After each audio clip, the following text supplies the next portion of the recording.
Samuel Tamil Iniyan. Samuel Tamil Iniyan. Esther சொல்லி கூட அவன் தாத்தா வேற வந்திருக்கிறார். பெரிய விஷயம், பெரிய விஷயம். இந்த நாளில் அருமையான பிள்ளைய தேவன் ஆஸ்வதிக்க வேணும். கடந்த நாட்களில் ஆழ்வினுடைய பிறந்த நாளை கொண்டாடும் போது நம்ம சில காரியங்களை சொன்னேன். பிள்ளையை வளர்க்கும் போது நம்ம தேவ சமூகத்தில் வளர்க்க வேண்டும் என்று சொல்லி சில பேர் என்ன செய்வாங்கன்னு சொன்னால், எல்லா ஃபங்க்ஷனுக்கும் பசங்களை கூட்டு போவாங்க. ஆனால் சர்ச்சுக்கு போக மட்டும் என்ன செய்வாங்க, குழந்தைங்கள வீட்டில் விட்டு வந்துடுவாங்க. கேட்டால் பாஸ்டர் ஒரே கலாட்டா பண்ணுவான்.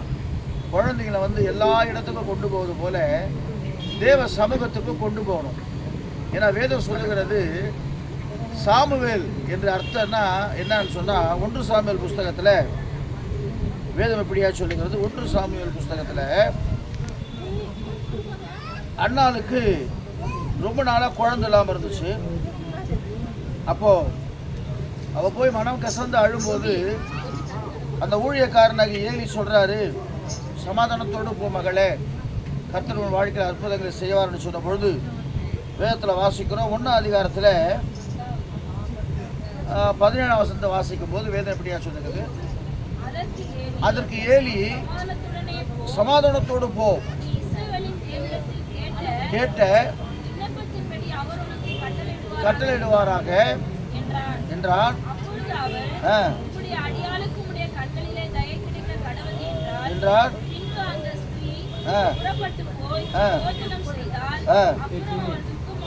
துக்கமுகமாக இருந்தவில்லை. அப்புறம் வேதம் 20ஆம் வசனத்தை வாசிக்கும் போது, சில நாள் சென்ற பின்பு அன்னாள் கர்ப்பவதியாகி ஒரு குமாரனை பெற்று கர்த்தரிடத்தில் அவனை கேட்டு என்று சொல்லி. நல்லா கவனிங்க, சாமுவேல் என்ன அர்த்தம்? கர்த்தரிடத்தில் அவனை கேட்டேன். நீங்கள் வேதத்தில் பைபிளில் நீங்கள் நிறைய பேர் ஒவ்வொருக்கும் ஒரு அர்த்தம் இருக்குது. அர்த்தம் இல்லாத பேரே கிடையாது. அல்லேலூயா. ஆபிரகாம்னா என்ன அர்த்தம்? ஆபிரகாம்னா என்ன அர்த்தம்? யாக்கோபுனா என்ன அர்த்தம்? யூதானா என்ன அர்த்தம்? கர்த்தரை. ஒவ்வொரு அர்த்தம் இருக்குது. அப்போ சாமுவேலை அவங்க ஒரு விண்ணப்பம் பண்ணுறாங்க.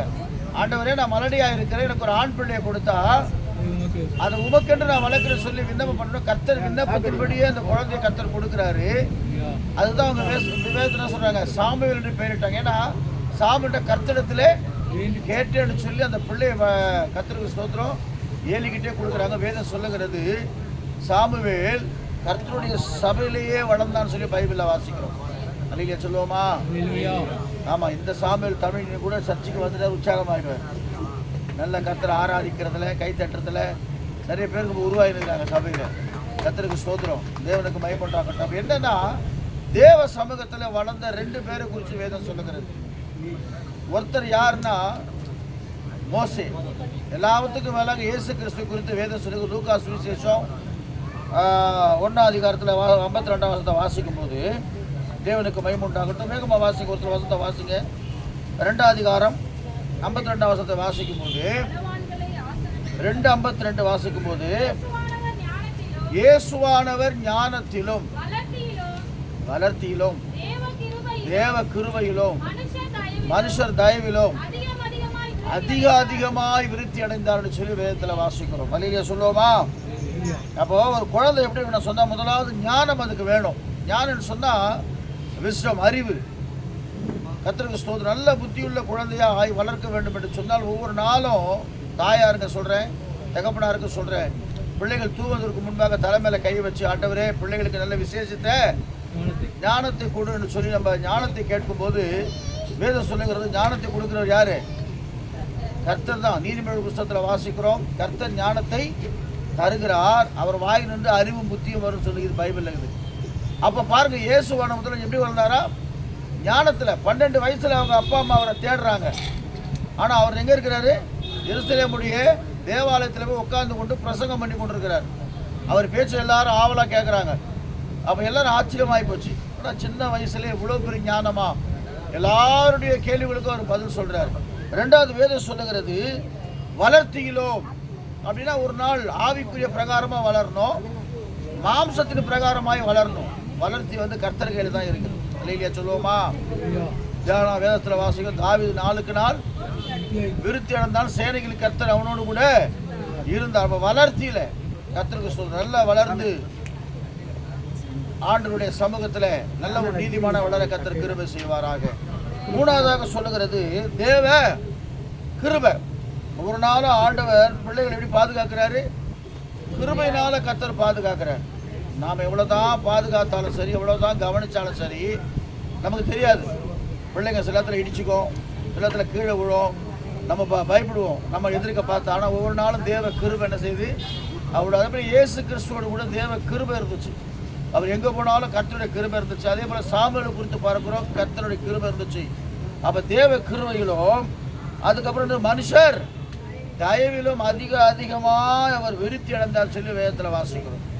அப்போ இந்த 4 காரியம் ஒரு பிள்ளைக்கு இருக்கணும்னு சொன்னால் நம்ம தேவ சமூகத்தில் ஒவ்வொரு நாளும் கேட்கணுமா, ஆண்டவனா பிள்ளை எப்படி வளர்க்கணும், எப்படி வளர்க்கணும். நாம் அதை மாமாவை பார்த்து என்ன சொல்லணும்? நம்ம இப்போ மாமா வராரு வீட்டுக்கு, இல்லை தாத்தா வராரு, என்ன சொல்லணும்? நல்லது சொல்லி கொடுக்கணும். மாமாவை ஒதிப்பேன், கை காட்டு, காலை காட்டு, அவரை திட்டி, நம்ம அப்படி தான் சொல்லுவோம். கொஞ்சம் போட்டு சொல்லுவோம், சரியான திட்டு கொட்டு மாதிரி இது பாருங்க. அப்படியெல்லாம் இல்லாமல் தேவ சமூகத்தில் நல்லதை சொல்லி கொடுக்கணுமா. பெற்றவர்கள் வரும்போது பெரியவர்களை பார்த்து கீழ்ப்படியை கற்றுக் கொடுக்கும் போது தான் கர்த்தர் ஆஸ்வதிக்கிறவராக இருக்கிறார். அப்போ வேதத்தில் 2 காரியத்தை பற்றி நான் வாசிக்கணும். முதலாவது மனோவா கேட்குறார், யார? தன் பிள்ளையாகிய சிம்சோனை எப்படி வளர்க்கணும்னு சொல்லி கர்த்தரிடத்தில் கேட்கும்போது கர்த்தர் சொல்கிறார், வாசிங்க, கர்த்தருக்கு ஸ்தோத்திரம்.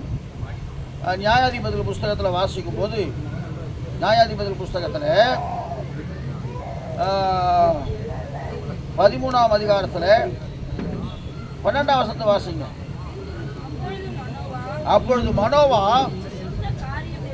நீ சொன்ன காரியம் நிறைவேறும் போது அந்த பிள்ளையை நான் எப்படி வளர்க்க வேண்டும், அதை எப்படி நடத்த வேண்டும் என்று சொல்லி கேட்டால். நல்ல கவனிங்க, ரொம்ப நாள் குழந்தை இல்லாமல் இருந்துச்சு. ஆண்டவரத்தில் என்ன செஞ்சாங்க? கேட்டாங்க. கர்த்தர் அந்த அருமையான சகோதரி கர்ப்பம் தரிக்கும்படியாக கர்த்தர் கிருபை செஞ்சார். அப்போ ஆண்டவர்கிட்ட கேட்குறாங்க, அந்த குழந்தை பிறக்கும்போது அந்த குழந்தை எப்படி வளர்க்க வேண்டும் என்று சொல்லி வேதம் சொல்ல வாசிக்க. கர்த்தருக்கு ஸ்தோத்திரம். கர்த்தருடைய தூதனானவர் மனோவாவை நோக்கி,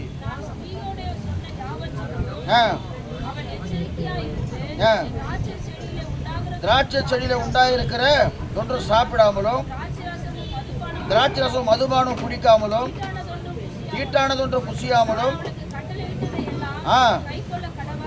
ஆமாம், கர்த்தருக்கு ஸ்தோத்திரம். இல்லையா சொல்லுவோமா? இவ்வளோ காரியத்தை சிம்சோன் பண்ணானா பண்ணலையா? கடைசியில் சொன்னார், சவரங்கத்தி கூட அவன் தலைமையில படக்கூடாது. ஆனால் வளர்த்தாங்க. வளர்த்த அவங்க அவனை சரியா என்ன செய்யல, கவனிக்காத போனதுனால அவன் வாழ்க்கை வித்தியாசமாக போனது. ஆனால் இன்னொரு மனுஷனை குறித்து நம்ம பார்க்கிறோம். யார் சொன்னோம்? மோசையை குறித்து நம்ம பார்க்கிறோம். மோசையை பாருங்க, ஆண்டவரே என்ன செய்யறாரு சொன்னா, யாத்திராமத்தின் புஸ்தகம் 2ஆம் அதிகாரத்தில், கர்த்தருடைய பரிசுத்த நாமத்திற்கு மகிமையுண்டாகட்டும், 2ஆம் அதிகாரத்தை வாசிக்கும் போது யாத்திராமத்தின் புஸ்தகத்தில் லேவியின் குடும்பம் 2:1 வாசிங்க. லேவியின் குடும்பத்தாரில் நல்லா கவனிங்க. அந்த நாட்களில் அந்த ராஜா ஒரு கட்டளையிட்டான், யார் ஆண் குழந்தை பெற்றாலும் என்ன செய்யணும்? சாகடிச்சிடணும் அப்படி சொல்லி ஒரு சட்டம் போடும்போது, அந்த லேவியின் குடும்பத்தாரில், அதாவது எபிரேய குடும்பத்தில் ஒரு அழகான ஆண் குழந்தை பிறகுது. ஏன்னா 3 மாதம் அந்த அம்மா ஒழிச்சு வச்சு பார்க்குறாங்க, ஒழிச்சு வைக்க முடியல. கடைசியில் என்ன பண்ணுறாங்க? ஆண்டவர் விட்ட வழின்னு சொல்லி ஒரு நாணர் பெட்டியில் வச்சு என்ன செஞ்சுறாங்க? ஆற்றுல விட்டுறாங்க.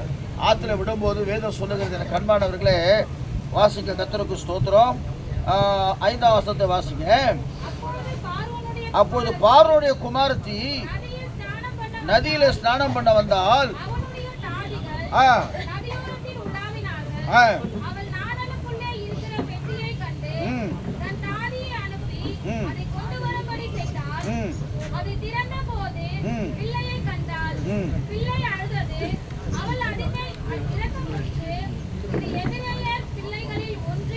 இது எபிரேய பிள்ளைகள் ஒன்று என்றால், பிள்ளை அழுதவனே அவன் மனசு இறக்கமாயிடுச்சு. தான் தேவ கிருபை. அல்லேலூயா சொல்லுவோமா? நம்ம எங்க இருந்தாலும் தேவன் நம்மோடு கூட இருப்பார்னு சொன்னால் அளவில்லாத கிருபையை கொடுத்து கர்த்தர் நமக்கு நடத்துகிறவராக இருக்கிறார். பாருங்க, அவன் என்ன செஞ்சுட்டா தெரியுமா? அந்த பிள்ளை மேல ரொம்ப அவளுக்கு ஆசை வந்துச்சு. அது எபிரேய பிள்ளை. இவங்க யாரு? எகிப்துடைய ராஜாத்தி, எகிப்துடைய இளவரசி. அங்க பாருங்க, வேதம் சொல்லுகிறது, கர்த்தருக்கு ஸ்தோத்திரம். அப்பொழுது அதன் தமக்கை பார்வோன் குமாரத்தை நோக்கி, உமக்கு இந்த பிள்ளையை வளர்க்கும்படி எபிரேய ஸ்திரீகளில் பால் கொடுக்கிற ஒருத்தி நான் உன்னிடத்தில் அழைத்து கொண்டு வரட்டுமா என்று கேட்டாள். ஆனால் வேதம் சொல்லுகிறது தற்செயலாக ஏற்படல. அந்த அக்கா, அதாவது மோசையோட அக்கா போய் யாரை கூட்டு வந்துடுறாங்க? அவங்க அம்மாவே கூட்டு வந்து பால் கொடுக்குறாங்க. பிள்ளை வளர்றான். நல்லா கவனிங்க கண்பானவர்களே. மோசேக்கும் சிம்சோனுக்குள்ள வித்தியாசம் என்னன்னு சொன்னா, சிம்சோன் சரியாய் வளர்க்கப்படாததுனாலே அவன் கடைசி நாட்களில் வித்தியாசமான மாறினா.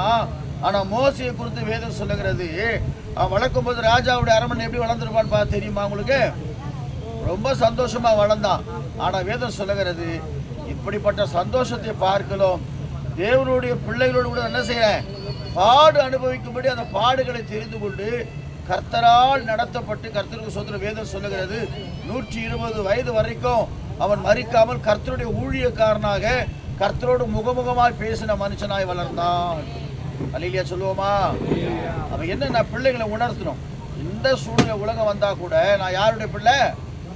நீங்க எபிரேய நிருபத்தில் வாசிச்சு பாருங்க, 11ஆம் அதிகாரத்துல மோசே பார்வோனின் குமாரத்தி என்பதை வெறுத்து இஸ்ரவேல் ஜனங்களுக்கு கூட கஷ்டப்படுவது தெரிந்து கொண்டானுங்க பைபிள்ல. இல்லையா சொல்லுவோமா?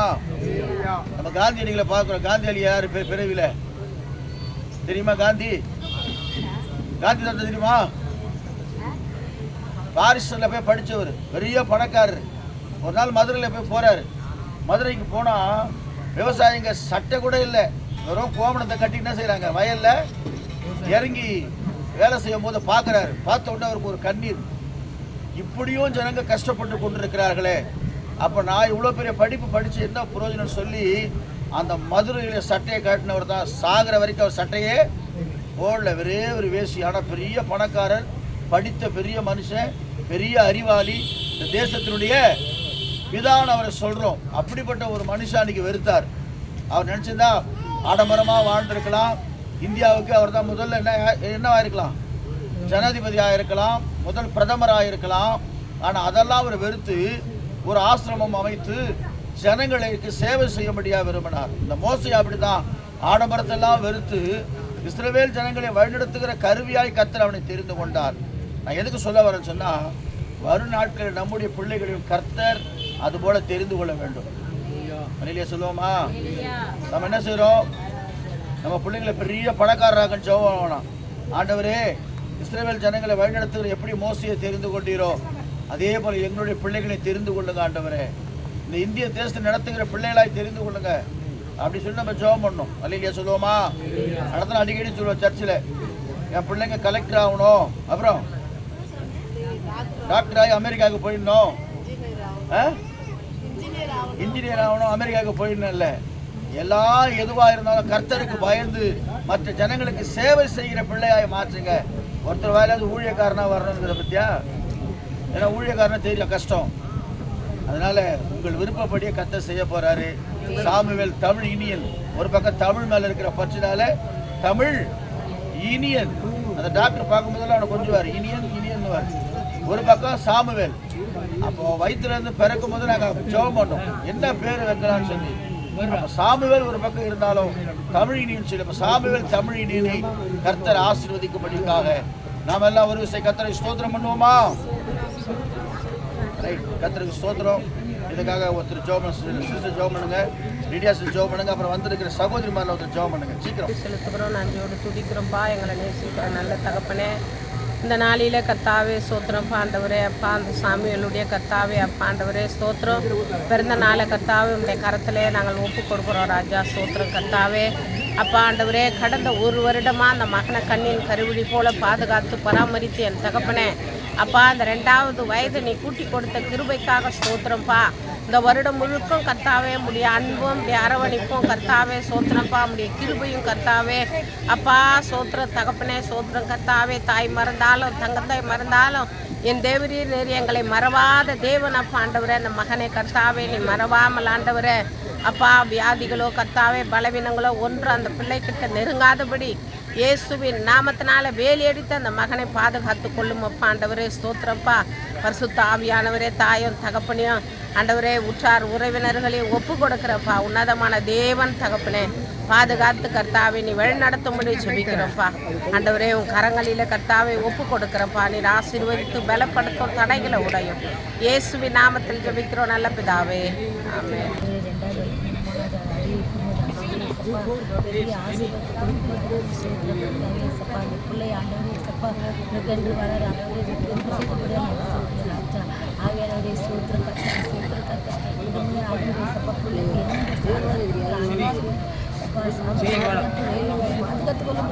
அம்மா உங்களுக்கு ஜெபிக்கிற ஜெபிக்கு ஆண்டவரே சப்பா ஒவ்வொரு நாளும் அனுப்பா அந்த பிள்ளைங்களுக்கு வைத்து வைத்து ஜெபிக்கும் சப்பா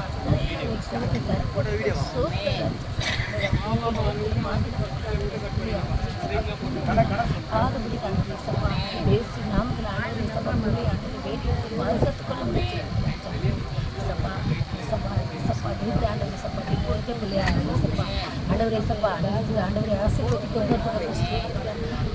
ஆண்டவரை கீழ்ப்படுத்த நடக்கிற பிள்ளையா மாற்றப்பட்டு ஆவியானவரே சூத்திர கத்த ஆண்டவரே பா சூத்திரம் கத்தப்பா இருக்கிற ரெண்டாவது நாள் ஆண்டவரே ரெண்டாவது பிறந்த மூணாவது பிறந்த காரணம் இன்னும் அதிகமாக இந்த பிள்ளைக்கு நிறைய ஆசை அதை போட்டு கொடுத்தாண்டவர் பெருக செய்யப்பதுக்கு சோத்திர ராஜா பாவம் சகோதரனாக எல்லாரும் ஆசீர்வதிக்க தெரியும் பாக்கிய தோட்டம் கூட ஆண்டவர் பெரிய ஆசீர்வாதம் தரப்பதுக்கு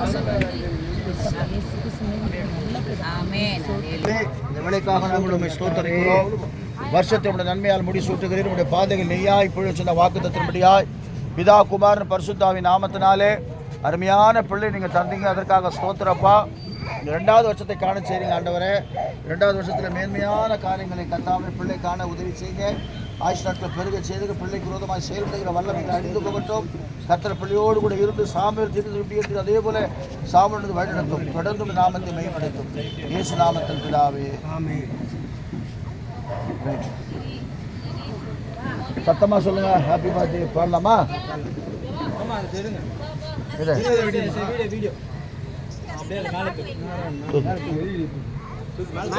கத்தியங்கப்பா கத்தியங்க